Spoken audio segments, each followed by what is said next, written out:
ఈరోజు ఎన్నగూడెం పంచాయతీలో స్వచ్ఛతా సేవ అంటే స్వచ్ఛ భారత్ స్వచ్ఛ ఆంధ్రప్రదేశ్ కార్యక్రమం కింద ఒక 2 వీధులు సెలెక్ట్ చేసుకుని panchayati staff, medical staff, NRGS staff అందరూ కలిసి ఒక మంచి కార్యక్రమం చేయడం జరిగింది. ఈ కార్యక్రమం యొక్క ముఖ్య ఉద్దేశం ఏంటంటే ఆరోగ్యంగా ఉండాలంటే పరిశుభ్రత చాలా అవసరం. కాబట్టి ఈ పరిశుభ్రత మన కోసం అనుకుని మనందరం దీంట్లో భాగస్వాములయ్యి మనం ఈ కార్యక్రమాన్ని ఇంకా దిగ్విజయంగా, ఇది ఒక ప్రాసెస్, ఒకరోజు చేసి వదిలేసేది కాదు. కాబట్టి ప్రతి ఇంటి దగ్గర, ప్రతి ఇంట్లోనూ ప్రజలందరూ కూడా ఇది పాటించాలని మేము మీ అందరికీ కోరుకుంటూ, అదేవిధంగా ఈరోజు ఈ కార్యక్రమంలో పాల్గొన్నటువంటి మొత్తం ఈ పంచాయతీ స్టాఫ్ నేను వీళ్ళందరికీ పాదాభివందనాలు చేస్తున్నాను. ఎందుకంటే ఈ స్వచ్ఛత గురించి పనిచేసే మనుషులు ఎంత గొప్పలు అంటే ప్రైమ్ మినిస్టర్ ఆఫ్ ఇండియా కూడా వాళ్ళ కాళ్ళకు కడిగి నెత్తిపై నీళ్ళు చల్లుకున్నారు.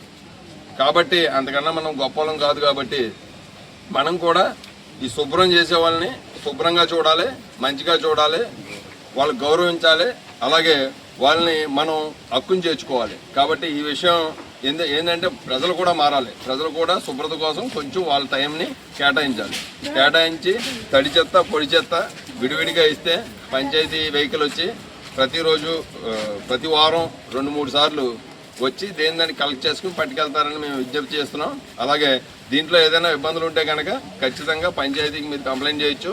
కంప్లైంట్ చేస్తే నెసరీ యాక్షన్స్ తీసుకోబడతాయి.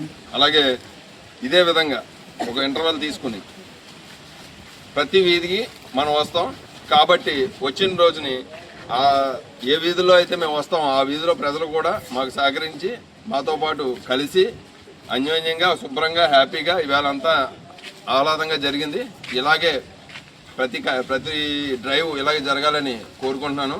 అలాగే ఈ కార్యక్రమానికి హెల్ప్ చేసినటువంటి మా నాయకులు భాస్కర్ గారు అయితే, సుబ్బారావు గారు అయితే, సీన్ గారు అయితే, అలాగే ముఖ్యంగా ఈ పంచాయతీ సెక్రటరీలు అయితే సెక్రటరీ గారు, పంచాయతీ సెక్రటరీలు అయితే, వీళ్ళ స్టాఫ్ అయితే, చాలా ఎన్ఆర్జీఎస్ వాళ్ళు అయితే అందరూ కూడా సహకరించారు. ఇదే విధంగా ఈ సహకారం ఇలాగే కంటిన్యూ చేసి ఈ గ్రామాన్ని మనం స్వచ్ఛ ఎర్నగూడెంగా మార్చి మనం ఒక బోర్డు వేసుకుని మనం అవార్డు విన్ అవ్వాలని కోరుకుంటూ మిమ్మల్ని అందరినీ సహకారం ఆశిస్తూ సెలవు తీసుకుంటాం. నమస్తే.